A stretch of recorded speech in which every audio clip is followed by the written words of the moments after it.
ಸ್ವಲೋಕದ ಕಷ್ಟವನ್ನೆಲ್ಲ ದೇವೇಂದ್ರನಿಗೆ ತಿಳಿಸಿ ತಾನು ನಡೆಸಲು ಉದ್ದೇಶಿಸಿದ ಯಾಗಕ್ಕೆ ಯಾಗದೇನುವಾಗಿ ಕಾಮಧೇನುವನ್ನು ಕೇಳುತ್ತಾನೆ.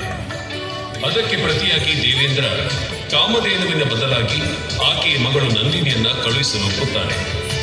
ಸಂತಸಗೊಂಡ ಜಾಬಾಲಿ ಮಹರ್ಷಿ ನಂದಿನಿಯ ಬಳಿ ತೆರಳುತ್ತಾನೆ.